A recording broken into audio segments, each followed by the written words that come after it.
bonjour, je m'appelle Clémence et j'étais en Russie l'année dernière à Saint-Pétersbourg.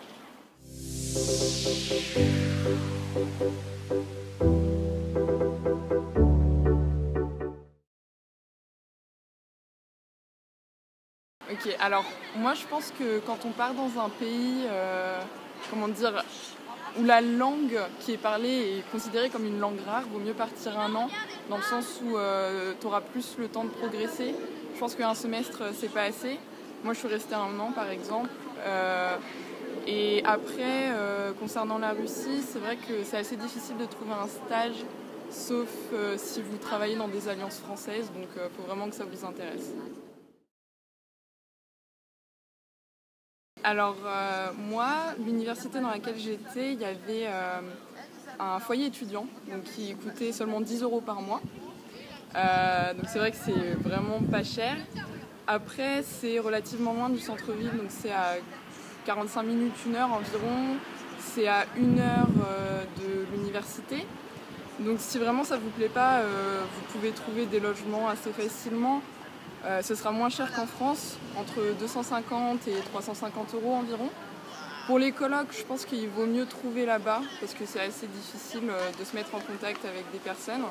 Surtout que les réseaux sociaux russes sont pas les mêmes que les Français. Ils n'utilisent pas Facebook, ils utilisent Viki, donc voilà, il faut un temps d'adaptation. Pour le coût de la vie, c'est vraiment pas cher. Moi, je me faisais 1 à 2 restos par semaine environ. Donc on peut s'en sortir. Oui, pour les restos, en fait, si vous prenez vraiment entrée, plat, dessert, vous pouvez vous en sortir pour 10 €. Sinon, si c'est juste comme ça, ce sera 5 €. Et oui, on peut se faire plaisir très facilement. Donc j'ai beaucoup voyagé.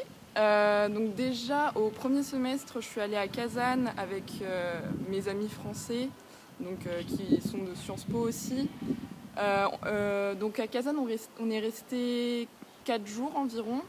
On y est allé en train, parce qu'en fait en Russie, il faut vraiment voyager en train, sinon on ne peut pas voir la vraie Russie. Et on est revenu en avion. On est allé à Novgorod aussi, c'est pas très loin de Saint-Pétersbourg.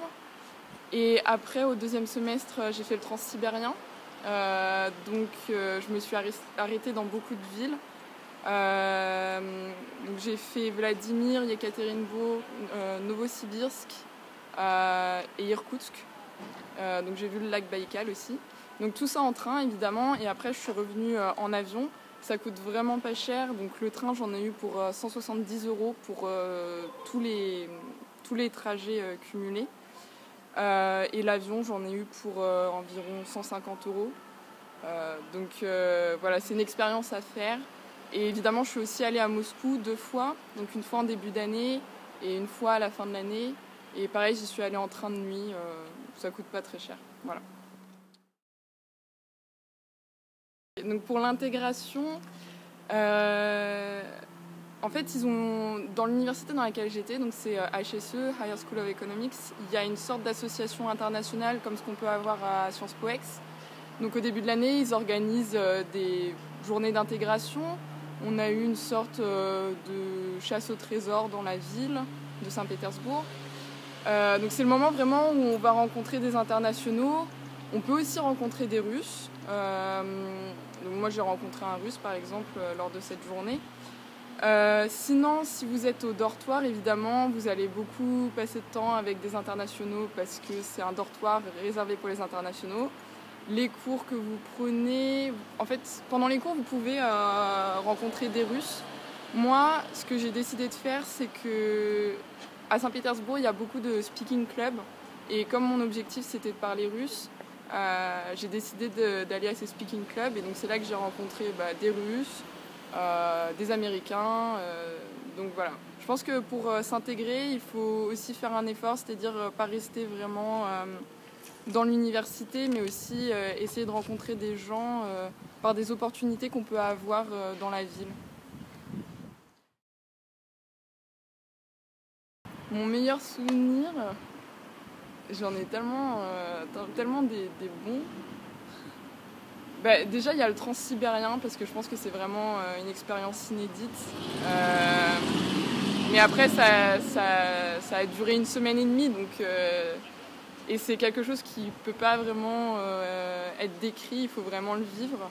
Mais je pense que quand même, mon voyage à Kazan, ça a été vraiment une très bonne expérience parce que j'étais entourée de mes amis, on était 3 Français, un Italien et un Coréen. Et c'est là que, en fait, c'était au tout début de l'année, et c'est là que je me suis rendu compte en fait qu'il fallait que je profite de ma 3A pour voyager. Et en plus, ça a été Kazan, c'est une ville où il y a une mixité culturelle et cultuelle, dans le sens où, voilà, la Russie c'est un pays orthodoxe, mais comme Kazan c'est au Tatarstan, il y a beaucoup de musulmans aussi, donc il va y avoir beaucoup de mosquées. Et j'ai vraiment adoré ce voyage, ça m'a vraiment ouvert l'esprit. Donc voilà, je dirais que mon meilleur souvenir, c'est sûrement ça. Alors moi, donc, j'étais à la Higher School of Economics, donc évidemment ils sont spécialisés dans l'économie, mais il y a des cours de sciences politiques, donc j'ai pris beaucoup de cours de relations internationales. Je pense que c'est l'idéal en Russie, parce que quand je suis partie, donc, j'avais très peu de connaissances sur les relations internationales, enfin la place de la Russie dans les relations internationales. Et après, oui, j'avais aussi des cours d'économie politique sur la Russie, donc c'était assez intéressant parce que j'ai vraiment compris en fait comment s'est passée la transition du communisme au capitalisme dans les années 90. Quand on voyage en fait en Russie, on se rend compte que Saint-Pétersbourg c'est un peu une ville à part. Déjà quand on va à Moscou, on voit directement la vraie Russie. Je dirais que Saint-Pétersbourg, c'est déjà au niveau de l'architecture, c'est très très européen. Mais je pense que la différence culturelle, elle va se faire quand vous allez parler avec des Russes, dans le sens où ils n'ont pas du tout les mêmes valeurs que nous. Faut vraiment être prêt à des discours très différents.